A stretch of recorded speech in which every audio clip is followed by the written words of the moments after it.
Discussions of Truth. Early edition, we had the 1 o'clock hour, JP Lindstroth, the Lindstroth Report. Joining us at this hour from Dublin, Ireland, John Waters. That'll be coming up here in about 10 minutes. Again, Discussions of Truth every Wednesday, 5 o'clock Eastern, typically. And at that 5 o'clock slot today, we'll have Diarmaid McCulloch. It's a lecturer at Oxford Theologian. He'll be discussing his views of church, state, acceptance or unacceptance of homosexuality, amongst other things. Again, that's coming up at our normal 5 o'clock hour slate. Next month, June 3rd, Pharma, Greed, Lies, and the Poisoning of America. Gerald Posner, a merciless pit bull of an investigator, according to the Chicago Tribune. Look, Posner is an investigative journalist, author, and former Wall Street attorney. He's a native of San Francisco, resides in Florida, at least part-time, was Phi Beta Kappa and summa cum laude at University California, Berkeley. While there, he was a national debating champion, the Meiklejohn Award recipient. Posner went on to receive a JD from Hastings at the same school. And he regularly appears on NBC, History Channel, CNN, Fox News, CBS, MSNBC. He's a bar member of New York and D.C. That's coming your way June 3rd next month, later this month, backed by Thinker and Dwell. Jupiter, Florida-based investor and owner of Babylon Bee, Seth Dillon, will be joining the program. And that will be at the 6 o'clock hour. The 5 o'clock hour on May 27th will be Project Veritas founder James Edward O'Keefe III. Earned a BA in philosophy from Rutgers University. Very controversial what he's doing. And he authored American Pravda, My Fight for Truth in the Era of Fake News. Folks, why is fake news an issue? Okay, if you're an American, why is there fake news? Why has that become a reality of the way that you receive information? Isn't that a cornerstone of the Constitution? Freedom of press? So where does fake news come into play there? And why do you allow fake news to continue to be transmitted through your radio, your podcasts, typically not podcasts, but more mainstream radio and television? That's what we do here at Discussions of Truth, is we aim to seek out and destroy, hence the opening song, corruption on various levels. And like JP and I spoke about at the 1 o'clock hour, why is it in perhaps the most developed, that's argument, one of the most developed countries on the planet, a first world country, why is it that there is no decent healthcare system for all?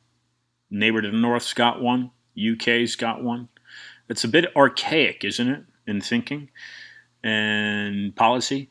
Den Bishop, who is the president of Holmes, Murphy and Associates, will be joining us next week. He's the author of Healthcare Reform. We'll be talking about that. So coming up here in a few moments, John Waters will join us from Dublin, Irish writer and formerly a newspaper columnist. Was born in Ireland, West Ireland, doesn't matter. He grew up in the town of Castlerea. And his first book, Crossroads, 1991, about the cultural underbelly of Irish politics, became a massive bestseller. And it was reissued by TransWorld in 2012. Waters is currently fighting Ireland's High Court for what he believes are inalienable human rights and what he believes are unconstitutional mandates from the state in wake of the COVID-19 pandemic, i.e. stay-at-home orders. Apart from TransWorld, his previous publications include Race of Angels, a study of roots of U2's music in Irish history and culture. He has written 2 books about the religious and spiritual imagination of modern Ireland, entitled Lapsed, Agnostic, and Beyond Consolation, on how we became too clever for God and our own good. He is currently completing a 3rd book in the series, provisionally entitled Men Without Chests. His book, Give Us Back the Bad Roads, will be published October 2018. So I took that off of website, and of course that is out of date, as that book apparently has been published. But let's look at the midsection there of what I reported to you and read to you.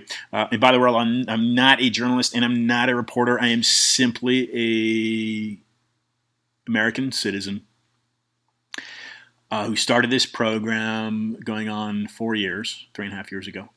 And I did it in the wake of the Zika epidemic in Miami and the controversial pesticide. If you type into your web browser Zika, Z-I-K-A, Ian Trottier, I-A-N, T-R-O-T-T-I-E-R, and that should yield a result there on the article that is still up at Honey Colony as to why I do what I do. And it was by invitations, just as the book that's coming out here shortly was by invitation, suggestion to write. Publishing, the publisher is Trine Day, and that's coming out. Pushed back because of the COVID-19 items and issues. Pushed back to a late July release.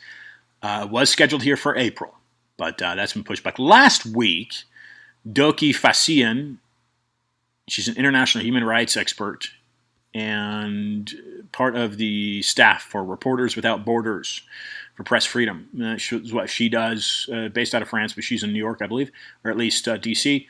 That's what her and her group do, is fight for freedom of press globally.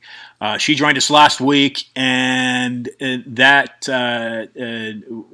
was the follow-up hour to the initial guest of Avi Jorish.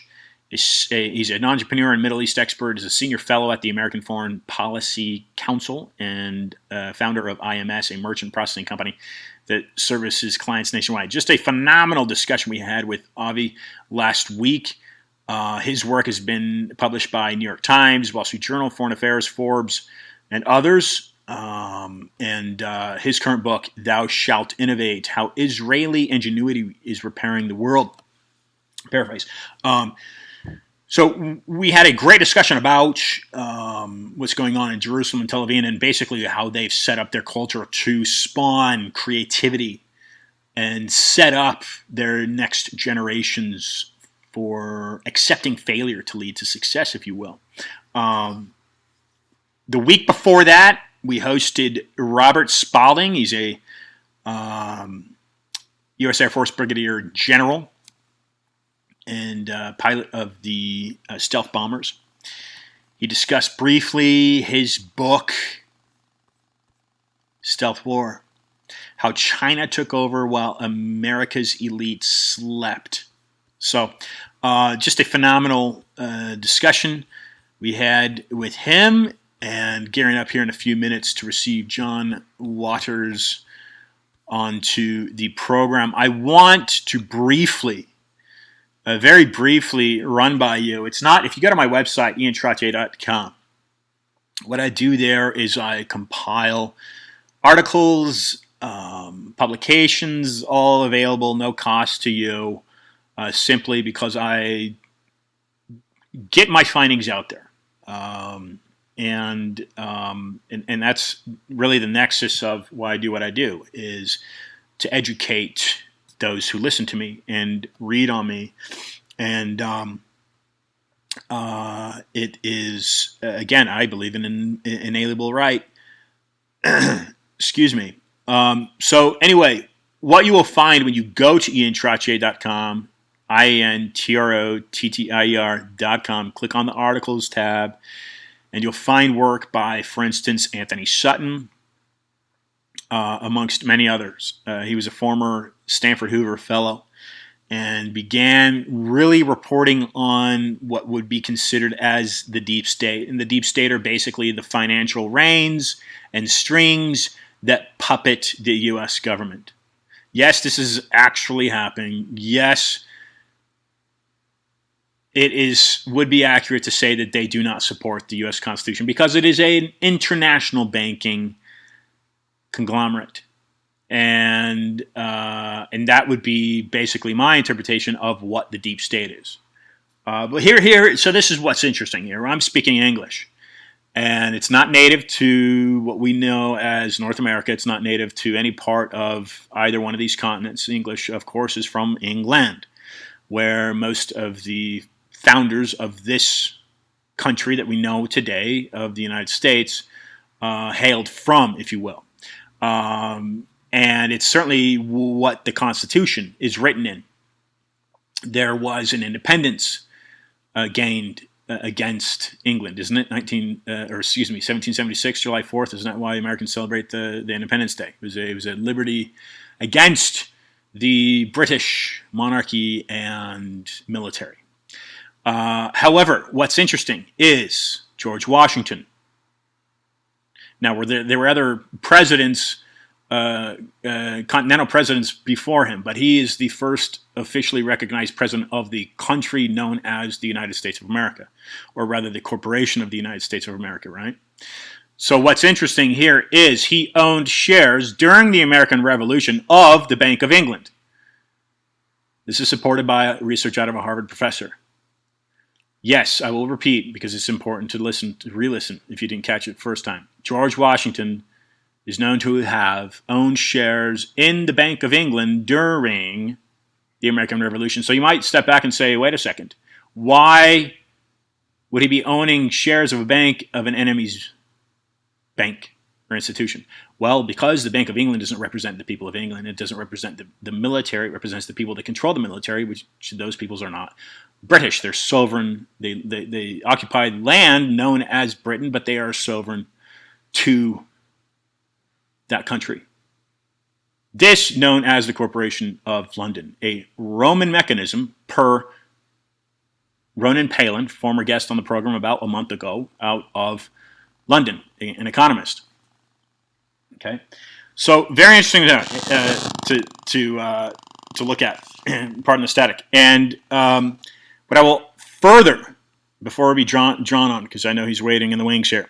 Further, I want to read to you, and I'll soon have this up on my website, iantrottier.com, Congressional Record Proceedings and Debates of the 76th Congress, 3rd Session. This is not live yet, but it will soon be live. Remarks by Representative Thorkelson. And he quotes, again, this is in 1940, he quotes, and if you think these things are not pertinent to you today during the COVID-19 pandemic, you would be wrong. He quotes Andrew Carnegie, and this is a quote out of Triumphant Democracy, Carnegie's book. The quote is, "Let men say what they will. I say that as surely as the sun in the heavens once shone upon Britain and America united, so surely is it one morning to rise, to shine upon, to greet again the reunited states." Not saying the reunification. The reunited states the British American Union. Is that quote odd to you?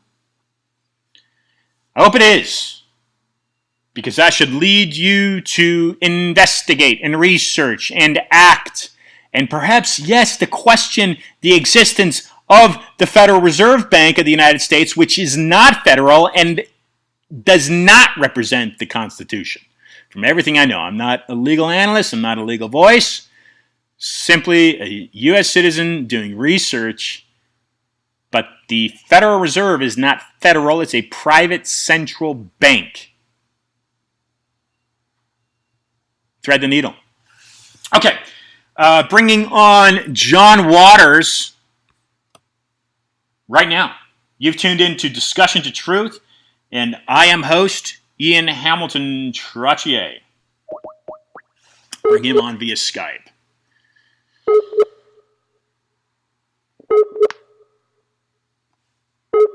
Share the episode with family, friends.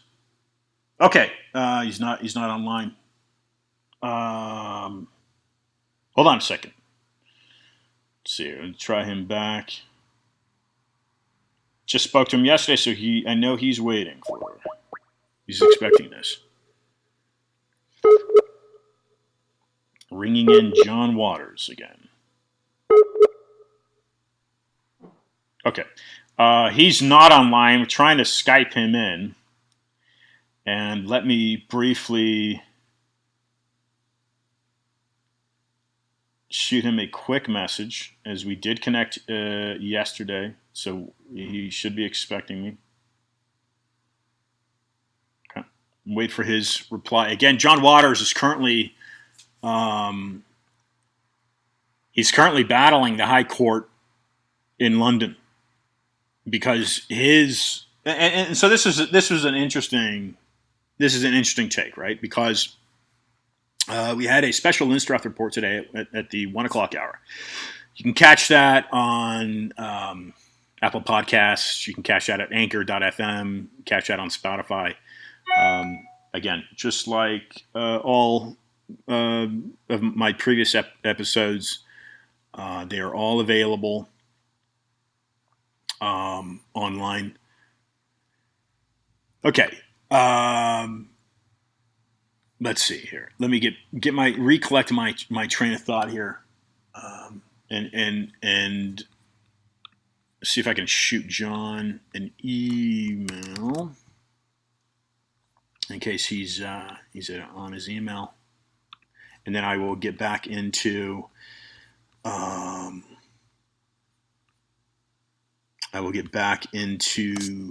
discussing.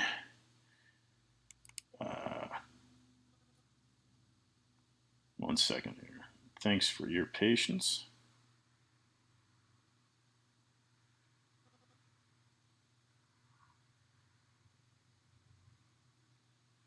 Okay. All right.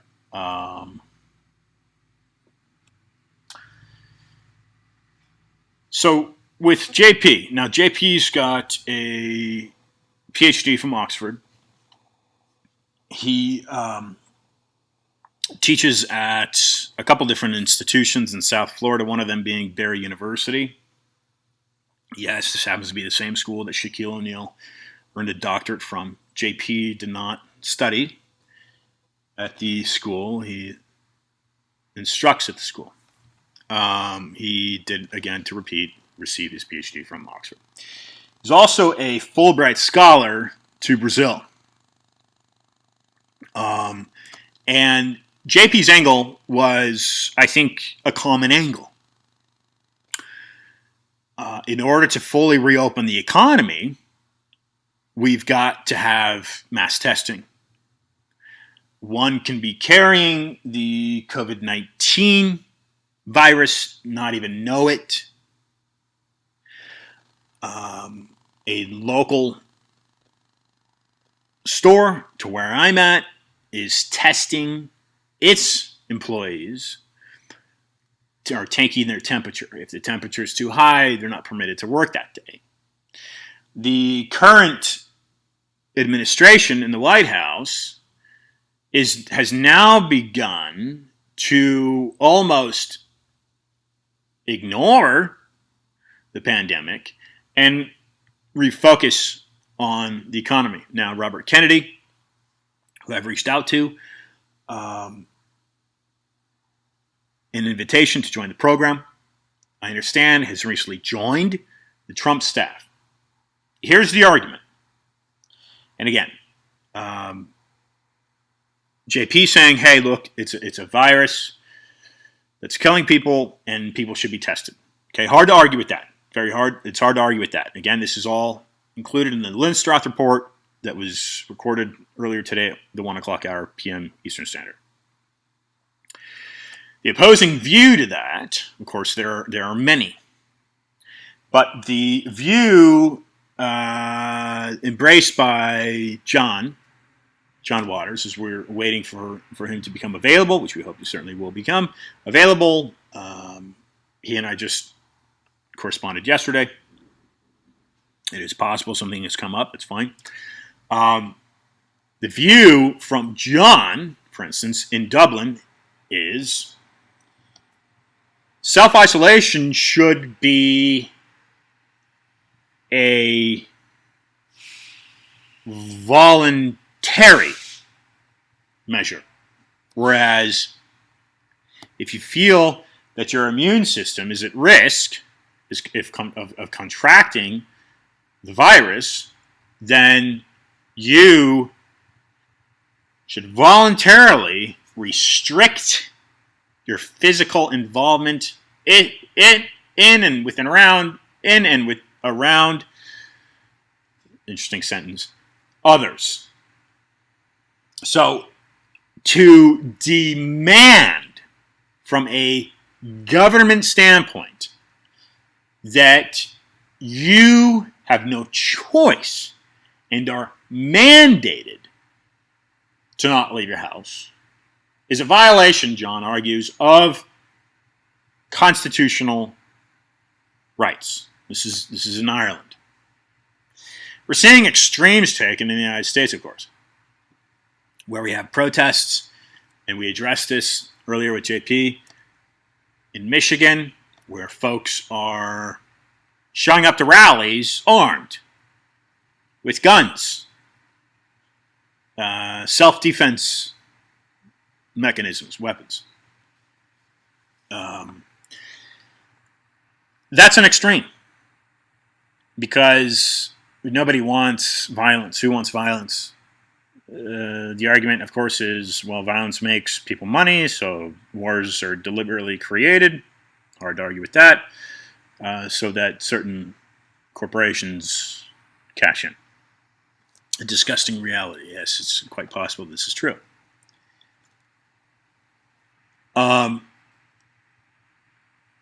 So John is fighting in Ireland for what he's calling an inalienable right to be able to leave one's house and interact in community, and therefore allow that person to be exposed to various ailments. All right, we're going to try John again. I have not received a response from him, but we will try him again. He's buzzing in. John Waters, columnist based out of Dublin, Ireland. Okay, John is not connected. Again, he and I corresponded as recently as yesterday. It is possible that something came up. The second hour here, we have Diarmaid McCulloch. He's a professor at Oxford University. So we'll try to get John. If we cannot get John, then we'll have to reschedule with him.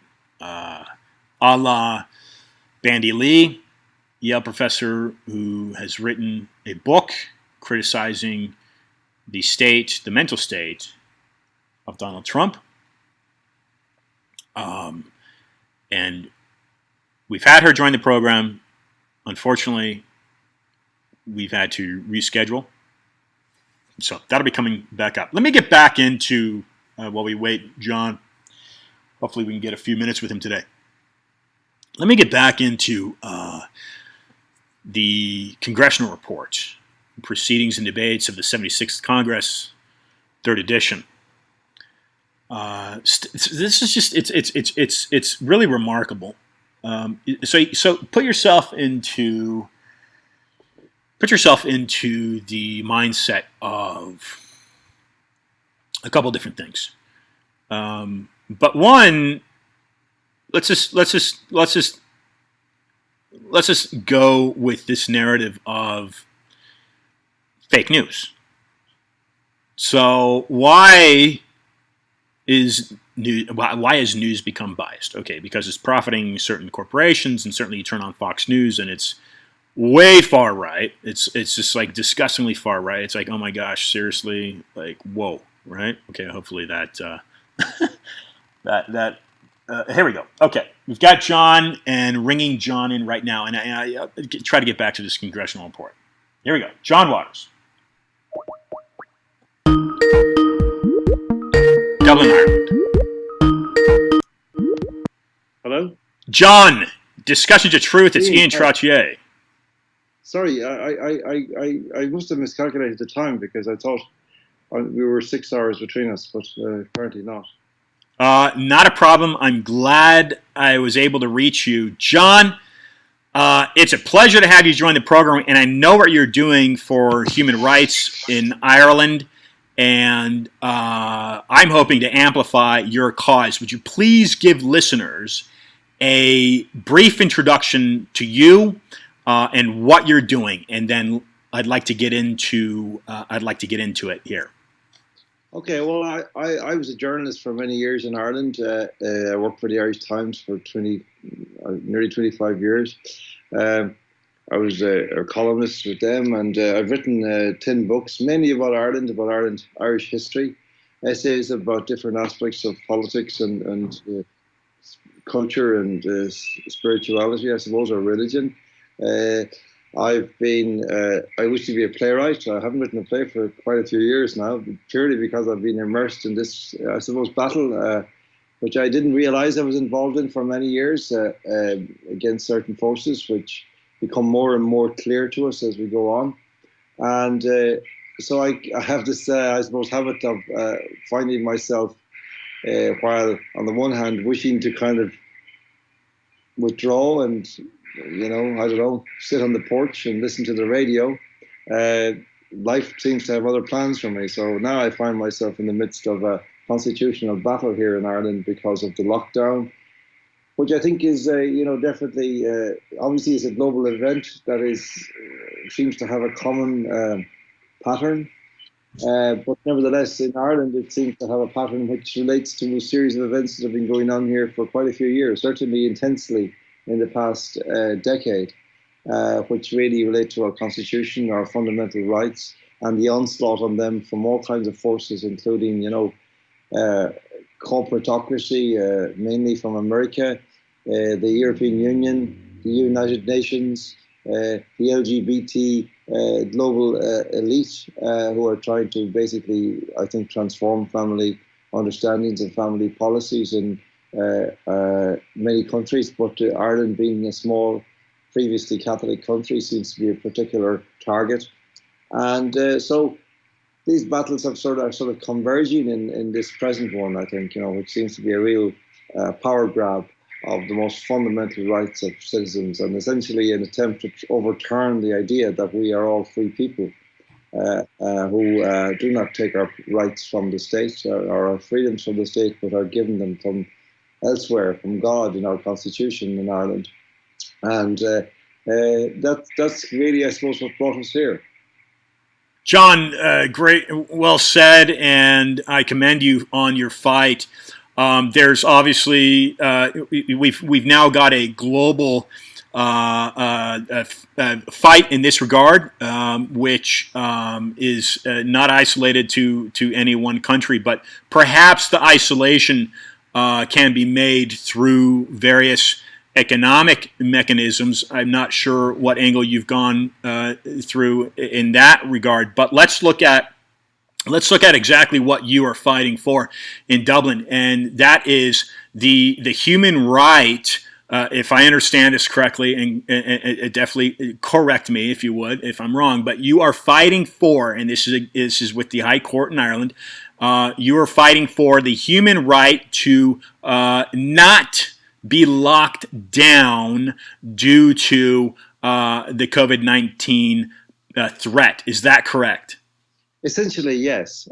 Essentially, it boils down to that, but it can be expressed in different ways. It can be expressed in fundamental freedoms: the right to assemble, the right to walk, to go where one pleases. To not to be subject to arbitrary force, arbitrary interrogation by the police.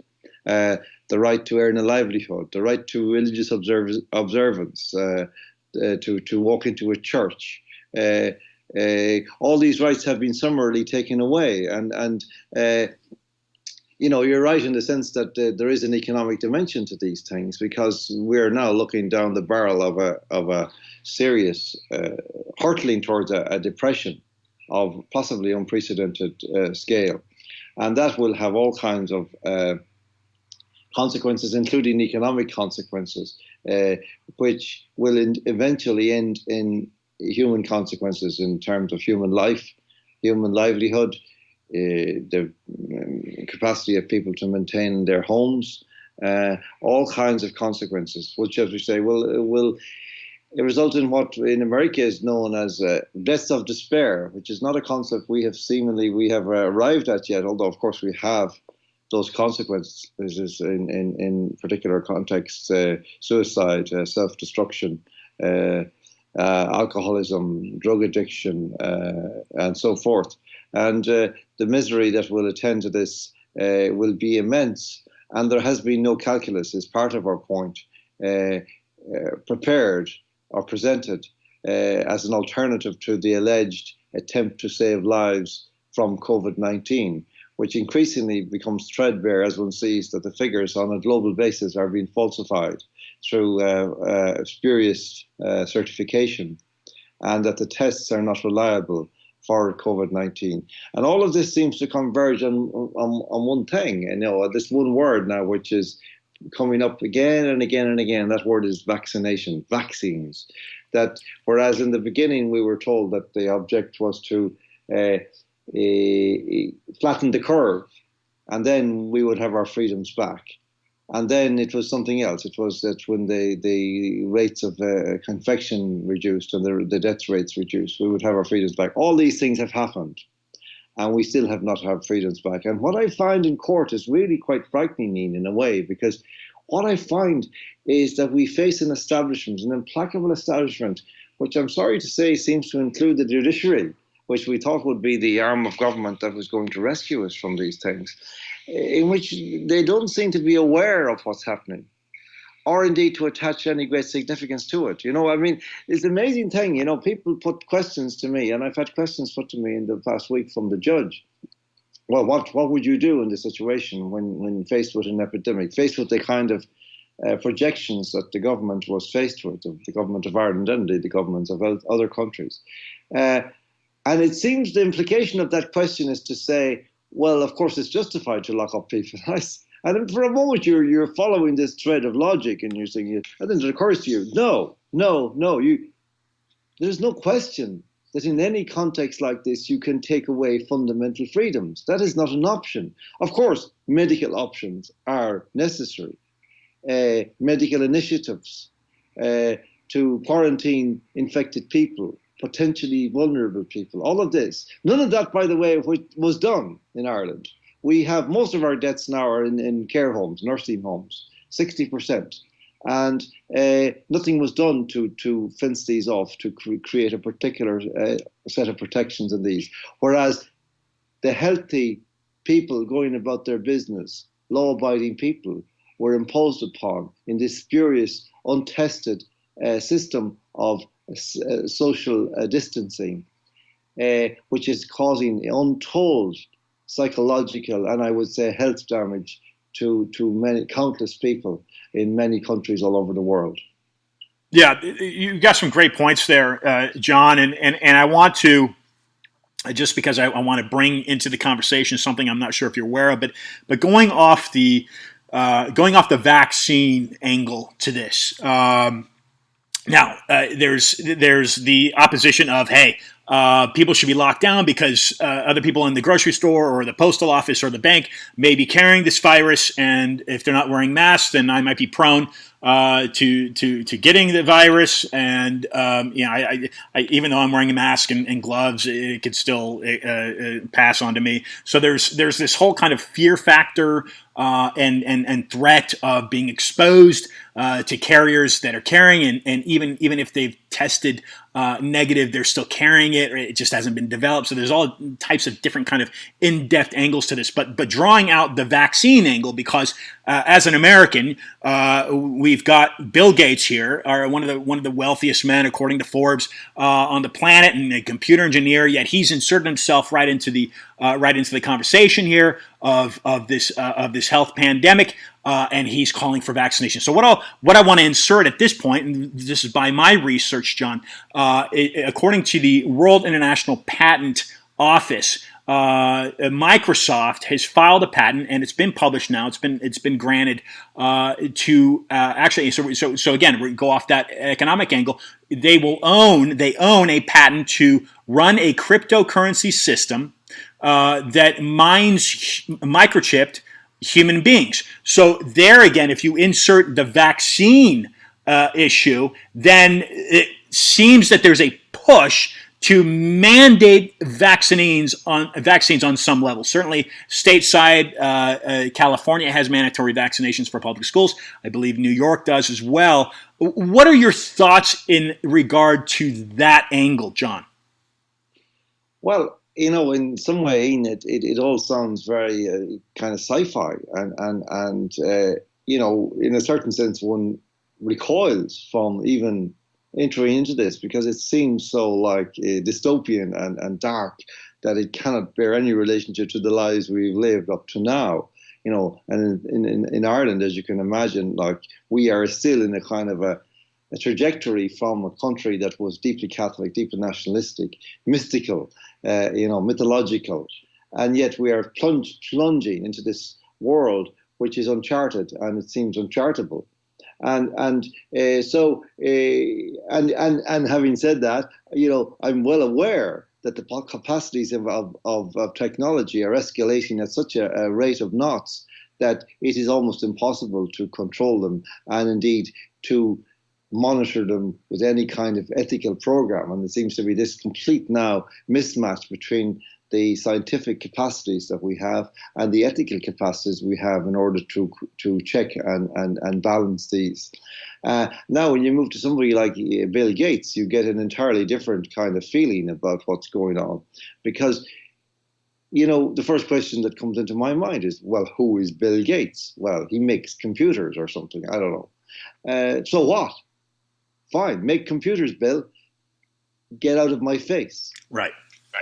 Why are you telling me what I need to do for my health? Why are you talking to me at all? I didn't invite you. I didn't elect you.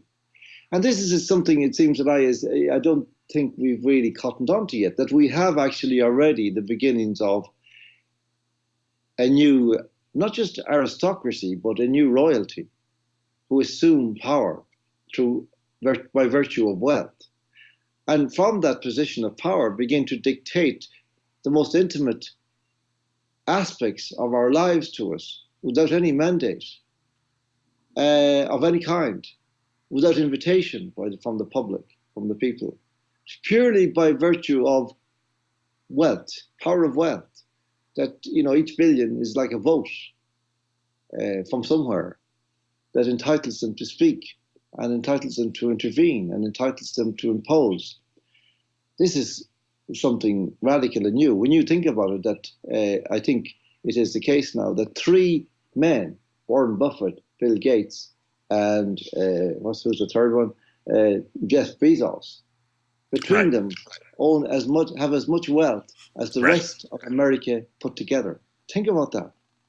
The 330 million people on one side have half the wealth of America, and 3 men on the other side of the line have the other half. Yeah, we're in John.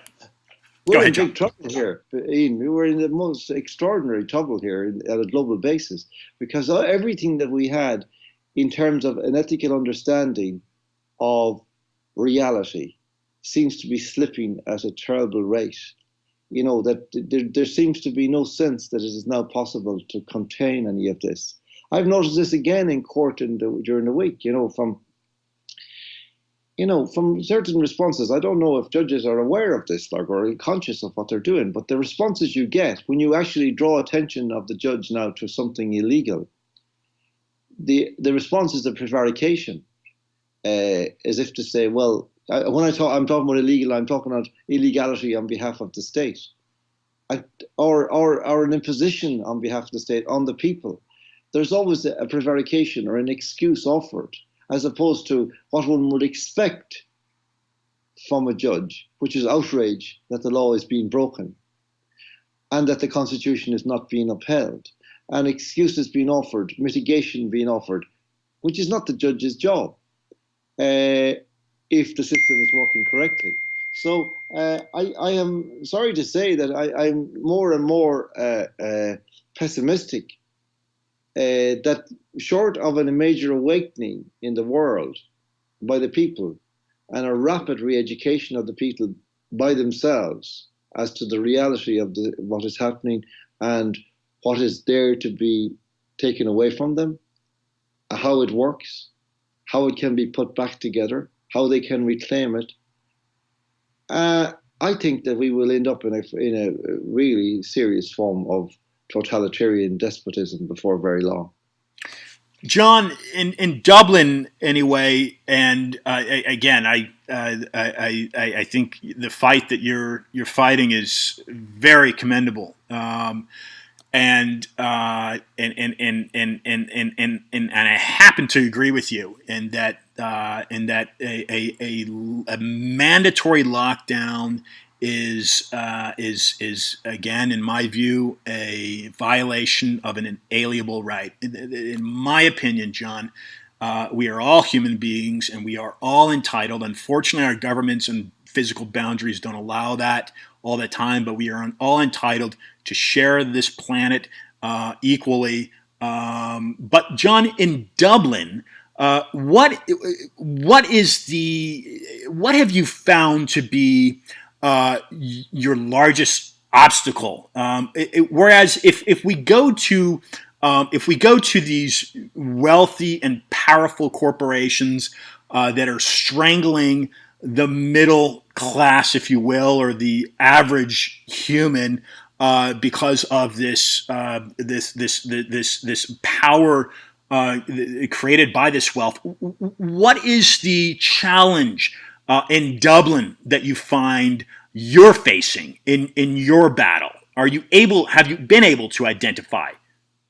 Oh yeah, it's external influences and power, being imposed on the government, the duly elected government of Ireland, who are essentially, from the moment each member is elected by the people, they simply go off for 4 to 5 years and ignore the wishes and the needs of the people completely, and serve external interests, and see their role as being to maintain their own careers by basically breaking their own country up for scrap and selling it off to the highest or lowest bidder in some instances, if that suits their own situation or pocket. And so that's our problem. It's to do with the extraordinary fact that our country is now in a form of neo-colonialism. We had 800 years of colonialism at the hands of our nearest neighbour, Britain. Now we are back in a different situation with the American transnational sector, which is here in Dublin to an extraordinary extent. I mean, and in Ireland generally. I mean, our history is it's a long story, Ian, but let's say that we got our independence almost a century ago. it was a very poor time for us to get our independence. We were between two world wars. We were left swinging in the world. We didn't have much help from the rest of the world. And as a result, which was preoccupied with other things, naturally enough. And so as a result, we struggled. The message, or the impression was gleaned by many Irish people and certainly by Irish leaders, that Ireland essentially was a failed entity, that it was incapable of self-propulsion, of self-sufficiency.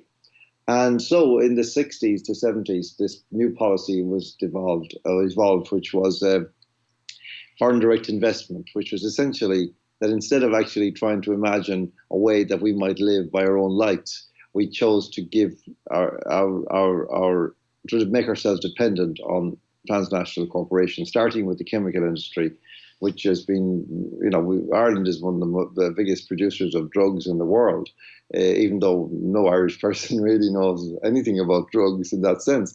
Like it's a cuckoo in the nest industry that comes to Ireland. They avail of our very low tax rates, and they then dictate to the government how things should be done. And in fact, I've written before, many years ago, I was writing about the fact that part of the policy of government at that time was essentially to sell off to these chemical industries the right to pollute the landscape of Ireland.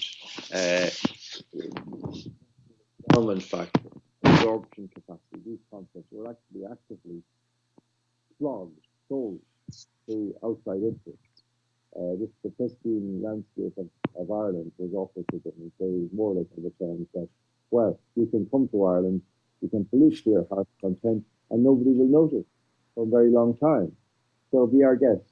And that ethic, or if you can call it an ethic, anti-ethic, I suppose you would have to say, has now gone into everything. And in fact, our entire economy now, so-called, the Irish economy, not an Irish economy at all, of course, is riven with this kind of thinking and activity, where we are in effect. But the most appalling aspect of that is that in recent years, the big tech companies, Apple, Google, Facebook, all of these, now have their European headquarters in Dublin. And they're in effect the government of Ireland, because they come here, they pay no tax, but they acquire huge power to influence our governments, to dictate the conditions of our democracy and our society, and to then, in addition to that, to censor people in Ireland, to monopolize increasingly the channels of communication, and then to censor them. So all of these forces are converging in a very, very sinister way. And the big problem in it, that's one problem. But now, at an equal level, to answer your question fully, I would say that at least as big a problem as that is the acquiescence of the general public in this whole situation. Because it seems to me that what we're dealing with here now is that people are prepared to trade off. Indeed, just as the government trades off the capacities of the society, the resources of the society, of our country, the people are prepared to trade their own resources for fancies and baubles in the form of technological benefits. They will give their freedoms, they will give their privacy, they will give their, the right to travel, the right to move around their country is now forfeit. And they don't even raise an eyelid. In fact, I beg your pardon, they do raise an eyelid. They raise an eyelid against somebody like me who has the effrontery to question it. And they say, what, don't you want to save lives? Because they are completely hypnotized with propaganda. And they cannot think for themselves, I'm very sorry to say. And they just don't understand even the most basic words. I mean, I met a man in the street the other day, and he asked me, he was quite, belligerent, and he wanted to know, he demanded to know what the hell I was doing and taking this action. What are you taking this action for? And I said, freedom. And he said, I don't understand freedom. What do you mean? It's a big word. I says, it is a big word, but you wouldn't be able to speak to me right now if we didn't have some comprehension of it. And he was stammering. He said, are you talking about some kind of, cost-benefit analysis? I said, no, I'm not. I'm talking about freedom. You see, so this is the problem. If we don't understand these things, that, the natural right to just be let alone by the government, to put it that starkly, Yeah. If we don't understand that, then we're in the deepest trouble, because as sure as hell, if we start to think that we don't need these freedoms, or that they're somehow automatic or axiomatic or naturalistic or spontaneous, then that's the moment they start to drain away. John, we're facing similar situations in the United States from my view, my perspective. Speak a little bit about Gemma O'Doherty, if I pronounced her name correctly. What she's doing? Yeah, Gemma O'Doherty. Yeah. She's my friend and fellow traveller in this endeavour. Gemma is a journalist. She, I suppose, in a certain sense, like myself, she's a former journalist, in that we both have left the media in Ireland, which had become increasingly corrupt in recent years. And I left 25 years ago. And I don't write for newspapers in Ireland anymore. I don't appear on Irish media. I used to be on media all the time, radio and television. It's so corrupt now that I couldn't really countenance. And it's hard to really convince myself that I'm right about this, even though I, objectively speaking and abstractly speaking and intellectually speaking, know that I am. But I find it in my gut, find it really incomprehensible that the media, that the whole vocation of journalism should have degenerated as much as it has in the past few years. And Gemma, the same. Gemma was a fantastic journalist, like the best journalist, investigative journalist, the bravest, the most, clear-headed, the most passionate, the most ethical that you could possibly meet. And she is now demonized by her former colleague, so-called, and treated as some kind of pariah and caricatured in all kinds of grotesque ways. I mean, it's quite bizarre, the kinds of questions that are thrown at us by the media down at the court. We don't answer them anymore. But their attitude is extraordinary. They're saying to me, "So you think it's a conspiracy theory or something? It's just nonsense, the virus." Like these people whose job it is to investigate everything have surrendered all of their talents and all of their vocational capacities to supporting the government in whatever it seeks to do to the people, and has refused to exercise those prerogatives of investigation, curiosity, inquiry, of disbelieving everything until it is demonstrated, and so on. These characteristics of which define journalism. And they have been surrendered without a struggle, without a shot being fired. Yeah, John. How do Irish people? How do they move forward? How are you moving forward in this fight? Have you found any successes in your argument against the High Court? If the High Court does not accept your side, what's the next angle that you approach your fight from? Well, we actually this afternoon we finished up our case in the High Court. It's not a case. This is actually simply a leave case. We're applying for leave to seek judicial review of the legislation in question about the lockdown, and this ought to have been an automatic ex parte matter, where we submit an application, the judge reads through it, and then says yes or no, and we go ahead into the judicial review process. Instead, the judge chose to, on the very first day, to order that the state be put on notice and enabled to make the stage, which is not irregular in any sense, but quite unusual in this kind of case. John, we've got to wind the discussion down.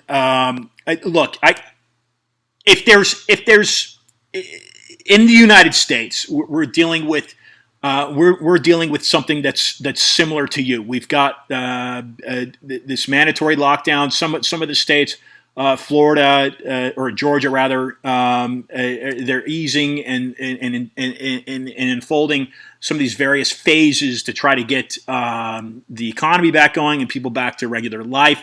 It's hard to see see any type of regularity being unfolded again in the way that life is known to be lived. But now the Trump administration's gone to an extreme, and they're starting to now not even address this pandemic.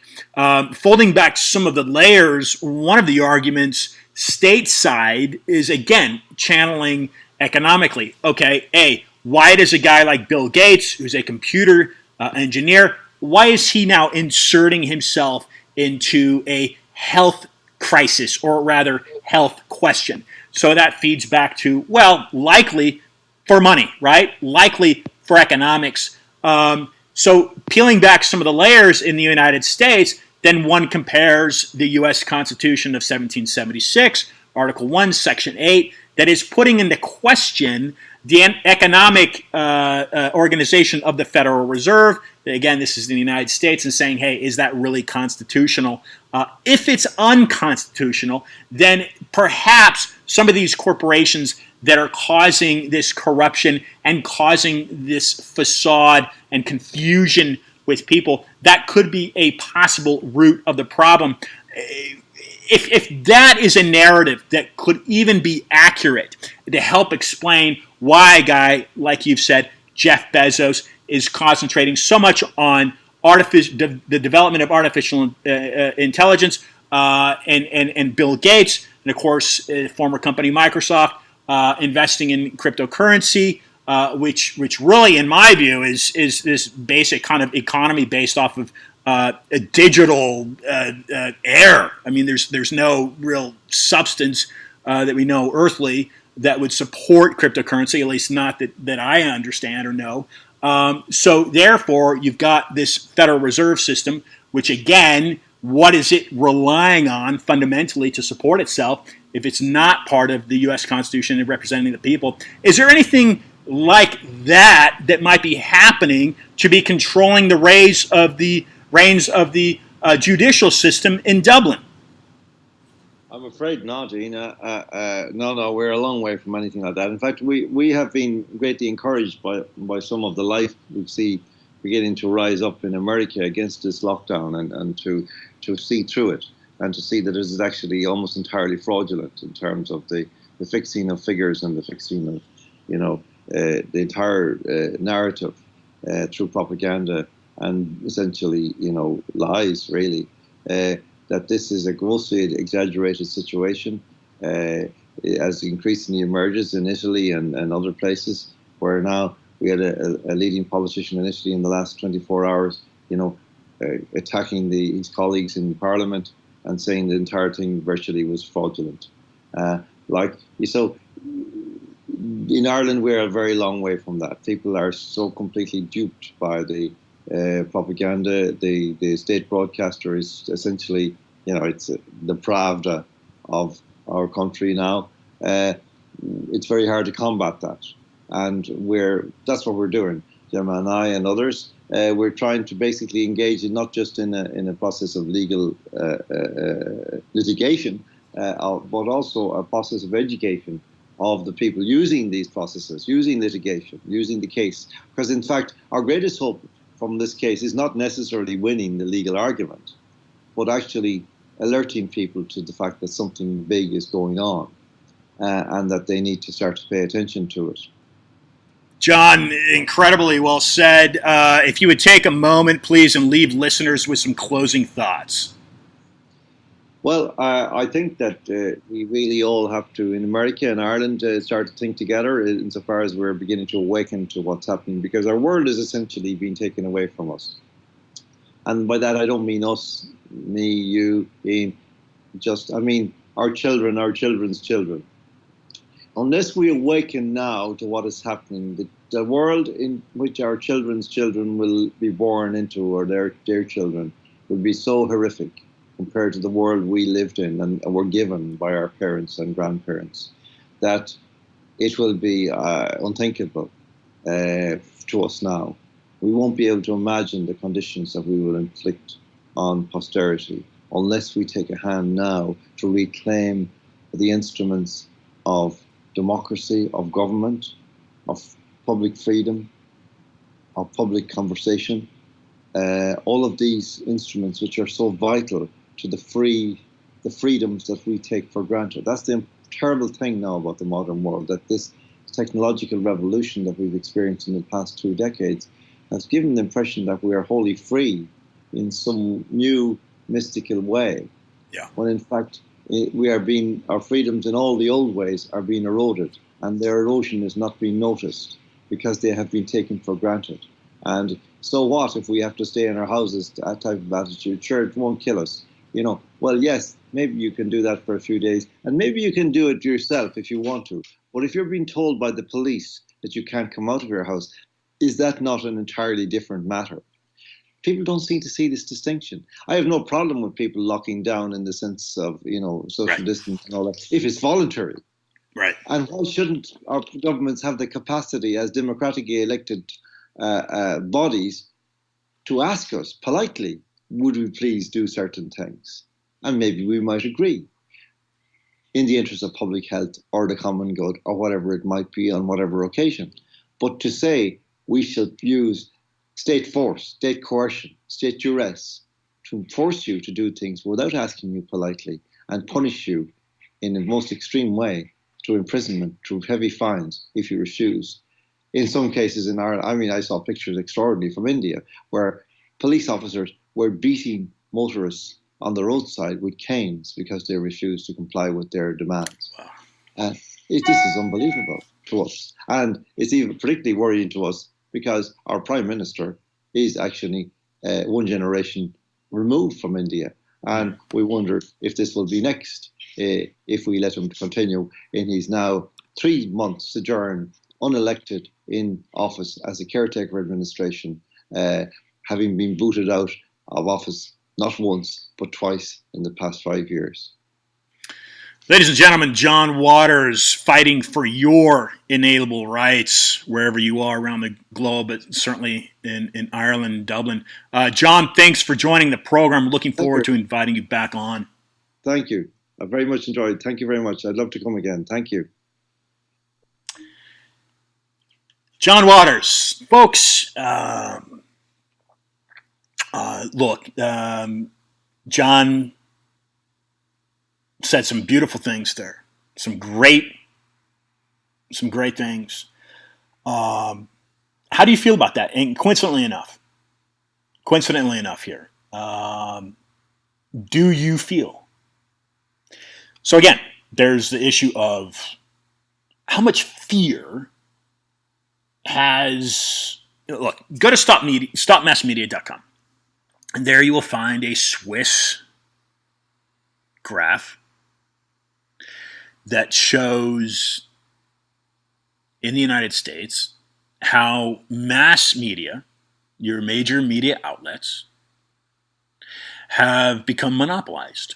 So, for instance, over the past 40 years, you take about 80 major companies controlling your media. To now, as of about 6-7 years ago, 6. That is a monopoly. Those are monopolistic characteristics. Being allowed to define how you receive your information, your news in the United States. You should have a problem with that. And it's not just a U.S. issue. John left Irish journalism because of the corruption. So let's draw some common threads here. John lives in a country on an island, a country that's part of an island. Unfortunately, there are 2 different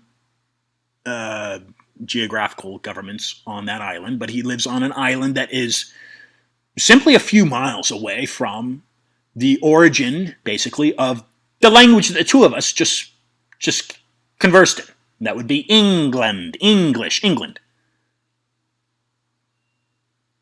The United States Constitution, as I open the show, is written in English from England.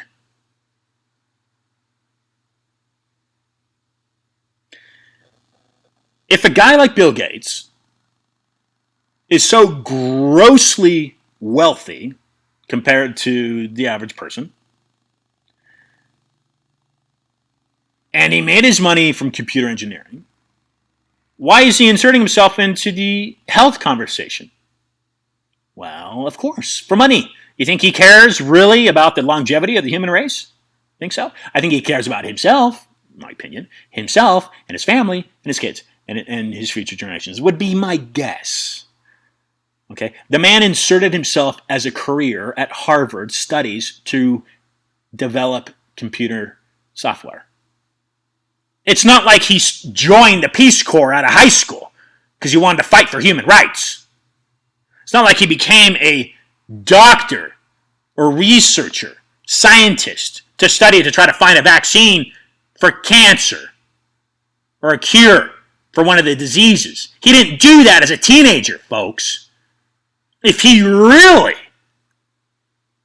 in my opinion, had the human race at his best interest, he may have chosen a different career path. Perhaps, maybe not. Who am I to say? I'm not speaking to him, and I don't know him. And I'm speaking for myself, in my opinion of him. But I am saying, as a human being, a fellow human being, do you agree with a mandatory lockdown? I mean, if you're prone to catching the COVID-19 virus, shouldn't that be your choice to associate with somebody else without gloves and mask? Okay, well, you could be carrying. Well, then, if you're afraid of catching it, then maybe you want to voluntarily self-quarantine. That would be I would tend to side with that view and that angle. I would tend to side with that. And I would tend to side with John's argument that no government should mandate when and where you can go in any public street or publicly accessible store because of a health threat. You can walk down the street and get hit by a car and die that way. Not looking at statistics. What are the statistics? I can tell you right now that on worldometers.org, I can guarantee that there are more people that have died from starvation today than have died because of the COVID-19 pandemic. Yes, people have died from both.